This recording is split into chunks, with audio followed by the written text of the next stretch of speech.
We find ourselves at the moment in the saddest time of the Jewish year. We call this time the 9 days, beginning with Rosh Chodesh, the beginning of the month of Av, and culminating in Tisha B'Av, the saddest day, which we have this coming week. The theme of Tisha B'Av really centers around the book of Eicha. But Eicha is more than a book. It is a question. Eicha is a question of why this has happened to us. How is it possible that we have ended up this way? But it's a how of anguish, without a real answer. A why, without a solution. Eicha, says Rabbi Soloveitchik, is a question that we can only ask at this time of year. We can only ask on Tisha B'Av. The rest of the year, any other time, we have to ask lama. We have to ask why, lema, for what, to find a way forward. But on Tisha B'Av, it's almost wallowing in this sadness, in this difficulty, without any real solution or without any real answer. Why should that be? We also have the word Eicha in Parshat Devarim, in the Sedra that we read this coming week. Eicha esa levadi. Moses rhetorically asks, how was it possible for me to carry the burden of the Jewish people on my own? And this precedes his description of the episode of the spies, the disastrous episode when the spies went to the land of Israel and came back with such negative reports, and ultimately that is what led to the Jewish people wandering around the desert for 40 years. Our sages tell us that episode that the spies returned on Tisha B'Av, on the 9th of Av, long before the destruction of either temple took place, the 9th of Av was marked as a day of sadness from the moment when the spies came back and gave their negative report. And, says the Medrash, say our sages, the Jews cried on Tisha B'Av in the desert for nothing. They cried, how will Hashem look after us? How will we enter the land of Israel? Says God in return, I will give you something to cry about in future years. This response of the Almighty is not just an act of revenge. It's not just there because we cried for nothing, so Hashem will give us something to cry about in a sort of a human way.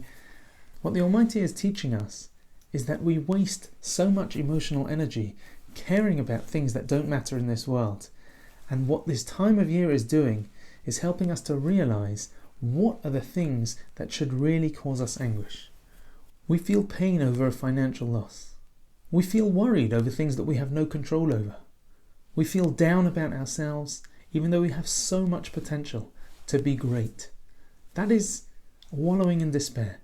But this time of year is not supposed to engender a despair or an anguish that we can't get out of. And that is why it's preceded by Shabbat Chazon, by this coming Shabbat. Shabbat Chazon is not just named for the first word of the Haftarah, but a Chazon is a vision. And this Shabbat is about creating a vision for ourselves. It is an opportunity for us to imagine in our mind's eye, what would and could the world look like? What would the world look like if all the right pieces fell into place? What would the world look like without greed? What would the world look like without selfishness? What would the world look like without hatred? What could that be like? And more than that, what would we look like? What would we look like in that world? And what would we do with it? Would we have a mission? Would we still have something to fight for? Would we still have somewhere to go? What is it that we would be trying to achieve? And that question is the question that we have the opportunity to think about. The vision that we have the opportunity to create within our own minds in anticipation of Tisha B'Av. The sadness of Tisha B'Av is not one that we run away from. We allow ourselves to feel that emotion. It's crucial that we internalize those emotions. We build ourselves up to feel that sadness. Not because we want to wallow in the anguish and the despair, but because we have the opportunity to make this a turning point. To make it a turning point when we really see and we really feel and believe in who we can be and what we can accomplish. And with that, we should be blessed, please God, not just with the coming of Mashiach, please God, very, very soon, which is obviously the goal of Tisha B'Av, but an internal and a personal redemption as well, where we can lead a full life in those times, full of energy, full of vibrancy and full of accomplishment. Shabbat Shalom.